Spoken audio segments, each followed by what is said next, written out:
नमस्कार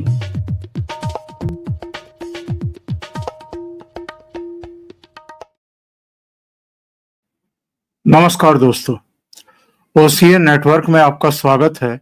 मैं हूं ओमकार चौधरी। रोहिणी का एक बयान आया है, जरा उसको देख लेते हैं, उसके बाद आगे बात करते हैं। रोहिणी ने क्या लिखा है? कल एक बेटी, एक बहन, एक शादीशुदा महिला, एक मां को जलील किया गया, गंदी गालियां दी गई, मारने के लिए चप्पल उठाया गया। मैंने अपने आत्मसम्मान से समझौता नहीं किया, सच का समर्पण नहीं किया, सिर्फ और सिर्फ इस वजह से मुझे बेइज्जती झेलनी पड़ी। कल एक बेटी मजबूरी में अपने रोते हुए माँ बाप बहनों को छोड़ आई। मुझसे मेरा मायका छुड़वाया गया, मुझे अनाथ बना दिया गया। आप सब मेरे रास्ते कभी ना चलें। किसी घर में रोहिणी जैसी बेटी बहन पैदा ना हो। रोहिणी आचार्य, लालू यादव की बेटी। ये आज का बयान है रोहिणी आचार्य का, रोहिणी यादव का। इसके बाद लालू यादव के बड़े बेटे, जो ऑलरेडी परिवार से बाहर किए जा चुके हैं और जिन्होंने अपनी अलग पार्टी बनाई, अलग से चुनाव लड़ा, वो चुनाव हार गए, बल्कि तीसरे नंबर पर चले गए। लेकिन जो कुछ लालू यादव के परिवार में चल रहा है और तेज प्रताप लगातार जिन जयचंदों की तरफ इशारा कर रहे हैं, उन जयचंदों की वजह से परिवार में ये खटास पैदा हुई, ये परिवार बिखरा और अब नौबत ये आ गई है कि परिवार की बेटी के ऊपर ही चप्पल उठाई गई। ये चप्पल किसने उठाई, किसने फेंकी, किसने मारने की कोशिश की, इस पर भी आएंगे। जो अंदरूनी सूत्र हैं परिवार के, उन्होंने खुलासा कर दिया है कि ये चप्पल किसने उठाई थी रोहिणी यादव पर। और अगर उनको अपना घर छोड़ करके, अपने माँ बाप छोड़ करके, दूसरी बहनें छोड़ करके वापस सिंगापुर रवाना होना पड़ा, तो किन परिस्थितियों में होना पड़ा, इस पर भी बात करेंगे। ये वही रोहिणी आचार्य हैं, रोहिणी यादव हैं, जिन्होंने अपने पिता लालू यादव की जिंदगी बचाई थी अपनी एक किडनी दान करके। और लालू यादव उस समय, आपको याद होगा, काफी समय तक सिंगापुर में रहे थे। वहां उनका इलाज हुआ था, ट्रांसप्लांट हुआ था किडनी का, और उसके बाद स्वदेश लौटे थे।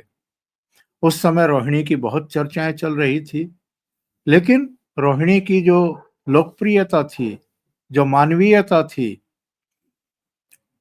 वो बाद में बहुत हद तक रोहिणी के अपने कुछ बयानों की वजह से, उनके लोकसभा का चुनाव लड़ने की वजह से, और चुनाव के समय भी उनके कुछ आपत्तिजनक बयानों की वजह से, वो जो थोड़ी लोकप्रियता उनको मिली थी, सहानुभूति मिली थी, वो कुछ हद तक छंट गई थी, कम हो गई थी।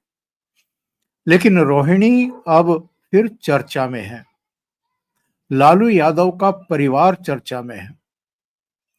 उनके छोटे बेटे तेजस्वी यादव और उनके करीबी और सलाहकार संजय यादव, और एक और चेहरा इस बीच प्रकाश में आया है, वो चर्चाओं में है।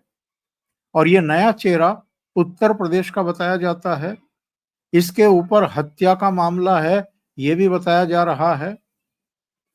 ये कब दोनों तेजस्वी के इतने करीब हो गए कि परिवार के ही लोगों को घुटन महसूस होने लगी, परिवार को ही ये महसूस होने लगा कि पार्टी बहुत गलत दिशा में जा रही है, और अब इसका कोई प्रमाण देने की जरूरत भी नहीं है कि पार्टी एक्चुअल में गलत दिशा में चली गई, क्योंकि केवल 25 सीटों पर आरजेडी का सिमट जाना ये बताने के लिए पर्याप्त है कि तेजस्वी यादव के सलाहकार गलत हैं, उनको गलत बातें बोली जा रही हैं, गलत टिकट बंटवारा हो रहा है और परिवार को अनदेखा किया जा रहा है, परिवार की बात नहीं मानी जा रही है। तेजस्वी यादव को भड़का करके, सिखा करके तेज प्रताप यादव को जिस तरीके से घर से और पार्टी से बाहर किया गया, वो भी कोई छोटी मोटी घटना नहीं थी। लालू यादव और राबड़ी देवी के रहते हुए उनके अपने बड़े बेटे को ही घर से बेदखल करवा देना और जो भी उनका प्रेम प्रसंग हुआ या जो भी हुआ उसको आउट करवाना, उसको वायरल करवाना, उसके फोटो को वायरल करवाना, उसके बाद लालू यादव के द्वारा एक संदेश सोशल मीडिया पर वायरल कराना कि वो सभी तरह के रिश्ते तेज प्रताप से तोड़ रहे हैं, ये सब अब आकर के लगता है कि सोची समझी, सोची विचारी एक रणनीति थी लालू परिवार में फूट डालने की, लालू परिवार को एक तरीके से वैसे ही बर्बाद है वो। खुद लालू यादव सजा याफ्ता हैं, उनके अपने धत कर्मों की वजह से, कारनामों की वजह से, 2 बार रेलवे मिनिस्टर रहते हुए भ्रष्टाचार की वजह से खुद ही अदालतों के चक्कर काट रहे हैं। हर परिवार के दूसरे सदस्य भी अब आरोपित हैं उसमें, ले दे करके तेज प्रताप और रोहिणी आचार्य ही बची हुई हैं जिन पर आरोप नहीं है भ्रष्टाचार का, घोटालों का और लाभार्थी होने का। लालू यादव ने जो कुछ किया था उसमें, तो बाकी सब धंसे हुए हैं और वो अदालतों के चक्कर काट रहे हैं। रोहिणी यादव का तो मैंने आपको बयान पढ़वा दिया जो आज आया है सोशल मीडिया पर, जिसमें उन्होंने बड़े खुलासे कर दिए हैं कि क्यों उनको घर छोड़ करके वापस सिंगापुर लौटने के लिए बाध्य होना पड़ा। और अब तेज प्रताप का बयान आया है। उन्होंने कहा कि मेरे साथ जो हुआ मैं सह गया, लेकिन मेरी बहन के साथ जो कुछ हुआ है ये बर्दाश्त नहीं किया जाएगा। उनका बयान जो है वो क्या है, इंस्टाग्राम पर इन्होंने ये बयान जारी किया है। पूरा बयान मैं पढ़ देता हूं और इससे पता चलता है कि लालू यादव का कुनबा अब बिल्कुल बिखरने के भी कगार पर है और एक दूसरे को फना करने का संकल्प लेता हुआ भी दिखाई दे रहा है। टकराव चरम पर है। अगर जूते चप्पल चल जाएं, अगर बहन को घर से निकाल दिया जाए या निकलने के लिए बाध्य कर दिया जाए तो फिर बचता ही क्या है। और ये जो खबरें आ रही हैं इनसे बिहार के इनके समर्थकों पर क्या असर पड़ रहा होगा आप अंदाजा लगा सकते हैं। तो तेज प्रताप ने कहा है कि कल की घटना ने दिल को भीतर तक झकझोर दिया है। मेरे साथ जो हुआ वो मैं सह गया, लेकिन मेरी बहन के साथ जो अपमान हुआ वो किसी भी हाल में असहनीय है। सुन लो जयचंदों, परिवार पर वार करोगे तो बिहार की जनता तुम्हें कभी माफ नहीं करेगी। इन्होंने आगे लिखा कि जब से मेरी रोहिणी बहन के ऊपर चप्पल उठाने की खबर सुनी, दिल की आहत, दिल की जो भावना है, जो आहत है, वो अग्नि बन चुकी है। जब जनमानस की भावनाएं आहत होती हैं तो बुद्धि पर पड़ी धूल उड़ जाती है। इन चंद चेहरों ने तेजस्वी की भी बुद्धि पर पर्दा डाल दिया है। इस अन्याय का परिणाम बेहद भयावह होगा। समय का लेखा जोखा बड़ा कठोर है। तेज प्रताप ने आगे लिखा है कि मैं माननीय आरजेडी के राष्ट्रीय अध्यक्ष और मेरे पिता, मेरे राजनीतिक गुरु लालू प्रसाद जी से आग्रह करता हूं, पिताजी एक संकेत दीजिए। आपका केवल एक इशारा और बिहार की जनता इन जयचंदों को जमीन में गाड़ देने का काम खुद कर देगी। ये लड़ाई किसी दल की नहीं, परिवार के सम्मान, बेटी की गरिमा और बिहार के स्वाभिमान की लड़ाई है। ये बहुत बड़ी बात कह दी है कि इन जयचंदों को बिहार की जनता जमीन में गाड़ देगी। वो जनता का नाम जरूर ले रहे हैं कि जनता जमीन में गाड़ देगी, लेकिन ये मान करके चलिए कि ये तेज तेज प्रताप के शब्द अपने हैं, उनके अपने दिल की भावना है। और जैसे वो खुद कह रहे हैं कि जिन्होंने भी परिवार को तोड़ दिया है, टुकड़े टुकड़े कर दिया है, बांट दिया है, आपस में लड़ा दिया है, उनको हम जमीन में गाड़ने का काम कर देंगे। बस लालू यादव एक बार इशारा कर दें। रोहिणी आचार्य ने कल शाम को सिंगापुर लौटते हुए हवाई अड्डे पर पत्रकारों से बातचीत करते हुए परिवार से भी नाता तोड़ लेने का ऐलान किया था। उन्होंने कहा था कि मैं राजनीति भी छोड़ रही हूं और मैं परिवार से भी नाता तोड़ रही हूं।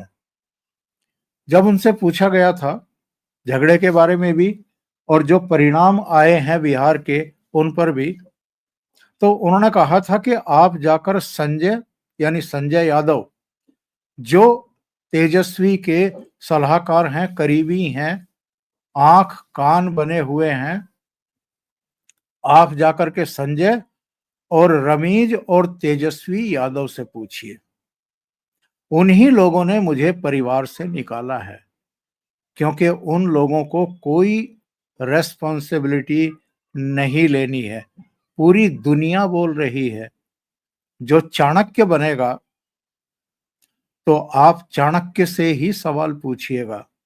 जब कार्यकर्ता चाणक्य से सवाल पूछ रहा है, पूरा देश दुनिया सवाल कर रही है कि पार्टी का ऐसा हाल क्यों हुआ। अब जब संजय और रमीज और इन लोगों का नाम लीजिए तो आप लोगों को घर से निकाल दिया जाएगा, आपको बदनाम किया जाएगा, आपको गाली दिलवाई जाएगी, आपके ऊपर चप्पल उठाकर मारा जाएगा। और आज की पोस्ट में फिर से रिपीट कर देता हूं। कल एक बेटी, एक बहन, एक शादीशुदा महिला, एक मां को जलील किया गया, गंदी गाली दी गई, मारने के लिए चप्पल उठाया गया। मैंने अपने आत्मसम्मान से समझौता नहीं किया, सच का समर्पण नहीं किया। सिर्फ और सिर्फ इस वजह से मुझे बेइज्जती झेलनी पड़ी। कल एक बेटी मजबूरी में अपने रोते हुए माँ बाप बहनों को छोड़ आई। ये कह रही हैं कि अपने रोते हुए माँ बाप और बहनों, यानी लालू यादव, राबड़ी देवी रो रही थी जब रोहिणी ने घर छोड़ा। जो बाकी की बहनें वहां मौजूद थी, उनके बच्चे मौजूद थे, वो रो रहे थे। उन्होंने कहा कि कल एक बेटी मजबूरी में अपने रोते हुए माँ बाप बहनों को छोड़ आई, मुझसे मेरा मायका छुड़वाया गया, मुझे अनाथ बना दिया गया। आप सब मेरे रास्ते कभी ना चलें, किसी घर में रोहिणी जैसी बेटी बहन पैदा ना हो। तो सीधे सीधे दिखाई दे रहा है कि तेज प्रताप और रोहिणी दोनों ने बगावत कर दी है, खुली बगावत कर दी है। मीसा भारती अभी चुप है। क्यों चुप है और कब तक चुप रहेंगी? लालू यादव और राबड़ी कब तक चुप रहेगी? और परिवार के भीतर जो ये झगड़ा चल रहा है, ये क्या केवल उतना भर है जितना अभी तक डिस्क्लोज हुआ है या हमारे और आपके सामने आया है, या इसकी कुछ और गहरी परतें हैं और कई परतें हैं? क्योंकि तेजस्वी यादव की शादी भी हो चुकी है। तेजस्वी की शादी एक ईसाई धर्म को मानने वाली लड़की से हुई है। कहीं कुछ और पेंच भी हैं क्या? ये जरा देखना पड़ेगा। लेकिन कल के शो में भी मैंने कहा था, एक कहावत है, कंगाली में आटा गीला। एक तो परिवार की, पार्टी की बहुत बुरी स्थिति है। लालू यादव, राबड़ी, मीसा, तेजस्वी, ये सब आपराधिक मुकदमों का सामना कर रहे हैं, अदालतों के चक्कर काट रहे हैं और डे बाई डे सुनवाई शुरू हो चुकी है। रेलवे वाले मामले में, जमीन के बदले नौकरी देने के मामले में, और इसमें सजा बहुत जल्दी सुनाई जा सकती है, इनको जेल भेजा जा सकता है। ऊपर से पार्टी की दुर्गति हो गई है इस चुनाव में। जिस तरह की लैंग्वेज का प्रयोग कर रहे थे तेजस्वी यादव और उनके दूसरे नेता, इनकी प्रवक्ता, महिला प्रवक्ता, 2-3 प्रवक्ता हैं वो अलग अलग टीवी चैनल पर जाकर के जिस भाषा में बात कर रही थी, लगभग गाली गलौज की भाषा में, उससे इनकी छवि और भी खराब हुई। इनके तथाकथित समर्थकों ने जिस तरह के गाने बनाए और वो जंगल राज दिला दिया याद, उससे और बुरा हाल हुआ। और नतीजा क्या हुआ? सबसे बुरी हारों में से एक हार गिनी जाएगी 2025 की, जो आरजेडी की हुई है। और ऊपर से करेला और नीम चढ़ा। तेज प्रताप के बाद अब रोहिणी ने बगावत का बिगुल फूंक दिया है। अभी के लिए इतना ही।